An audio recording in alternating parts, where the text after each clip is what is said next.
કંપનીએ service sure laboratory launch કરી, જે ગર્ભાશયના મુખના કેન્સરનો ખૂબ જ સચોટ ટેસ્ટ કરી અહીંની મહિલાઓને વહેલા નિદાનની સુવિધા પૂરી પાડશે। હવે ગર્ભાશયના મુખના કેન્સરની સારવાર શક્ય બની છે।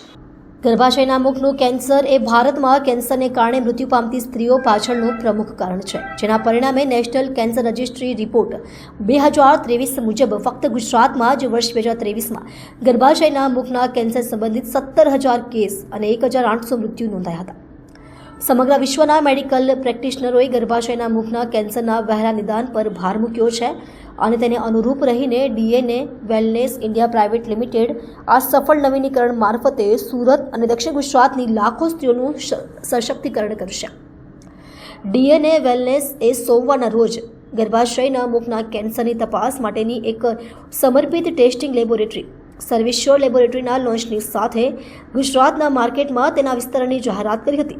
સર્વિસ શ્યોર લેબ ડીએનએ પ્લોઇડી ટેસ્ટની સેવા પૂરી પાડશે, જે કેનેડામાં આવેલા British Columbia cancer research agency દ્વારા વિકસાવવામાં આવેલું એક સફળ નૈદાંતિક સાધન છે અને ડીએનએ વેલનેસે હાલમાં જ આ ટેસ્ટ હાથ ધરવાના વિશેષ અધિકારો પ્રાપ્ત કર્યા છે। બ્રાન્ડ નેમ સર્વિસ શ્યોર તરીકે ઓળખાતો આ ટેસ્ટ ગર્ભાશયના મુખના કેન્સરનું નિદાન કરવા માટેની ઝડપી, સચોટ અને નોન ઇન્વેન્સિવ પદ્ધતિ છે, જે પરંપરાગત રીતે ઉપલબ્ધ હોય તેવી કોઈપણ પદ્ધતિઓ કરતાં 2 વર્ષ વહેલું નિદાન કરી શકે છે। આ નવી લોન્ચ કરવામાં આવેલી લેબોરેટરી સુરતમાં એલપી સવાણી રોડ પર આવેલા યુનિવર્સલ ટ્રેડ સેન્ટરમાં આવેલી છે।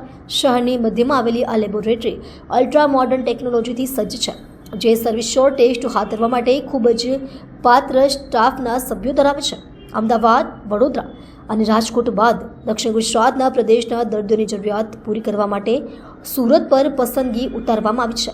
આ લેબોરેટરી પ્રતિદિન 200 ટેસ્ટ હાથ ધરવા માટે સંપૂર્ણપણે સજ્જ છે, જે તેને મહિનામાં 5,000 ટેસ્ટ કરવા માટે સક્ષમ બનાવે છે। મારું નામ ડૉક્ટર હિતેન્દ્ર આયરે છે। હું ગાયનેક ઓન્કો સર્જન છું। 15 વર્ષથી ભરત કેન્સર હોસ્પિટલમાં સેવા આપી રહ્યો છું અને 8 વર્ષથી અમારું પોતાનું હોસ્પિટલ છે, બેઝિલ ઓન્કો કેર। હવે સર્વાઇકલ કેન્સરની આપણે વાત કરીએ તો સાહેબે કીધું એ પ્રમાણે એ 100% બચાવી શકાય, પણ ક્યારે? એ જ્યારે બહેનો આગળ આવે, પોતે સ્ક્રીનિંગ કરાવવા આવે, જાતે જેમ ગાડીની સર્વિસ રેગ્યુલરલી લોકો કરાવતા હોય 4-6 મહિને, એમ બહેનો પોતે આવીને સમાજના લોકો, સમાજના ફેમિલીના મેમ્બર્સ પેશન્ટને કહે અને આ તપાસ કરાવે। હવે તપાસ જે રૂટીન થતી હોય છે, પેપ સ્મિયર અને વિલી ટેસ્ટ, જે સબ્જેક્ટિવ હોય કે જેમાં જે ડોક્ટર્સ માઇક્રોસ્કોપની પાછળ બેઠો છે એ એના એક્સપિરિયન્સ પર ડિપેન્ડ કરે કે એમને કેન્સર થશે કે નહીં થશે। પણ જ્યારે આ ટેસ્ટની આપણે વાત કરી રહ્યા છે એ આર્ટિફિશિયલ ઇન્ટેલિજન્સથી અને મશીનથી થતી હોય। તમારા ડીએનએમાં ચેન્જીસ છે કે નહીં? નોર્મલ સેલ 1 થી 2 થતું હોય, 2 થી 4 થાય, કેન્સરમાં બહુ ફાસ્ટ થતું હોય, તો એવા સેલને તમે તરત જ પકડી લો તો કેન્સર થવાના 2 વર્ષ પહેલા જ ખબર પડી જાય અને આપણે કેન્સરને 100% રોકી શકાય। કેન્સર જેમ લેટ ડિટેક્ટ થાય, 3-4 સ્ટેજમાં, હું 15 વર્ષથી ત્યાં કામ કરું છું, તો 90% પેશન્ટો 3-4 સ્ટેજમાં આવે છે, જેમાં બચવાની શક્યતા નથી। 10-15% લોકોને જ સારું થાય છે। તો જો બહેનો આગળ આવે, ઇનિશિએટ કરે અને public through, press media, print media through લોકોને અવેરનેસ ક્રિએટ થાય, બહેનો આગળ આવે, તો આ કેન્સરથી આપણે 100% બચી શકાય છે।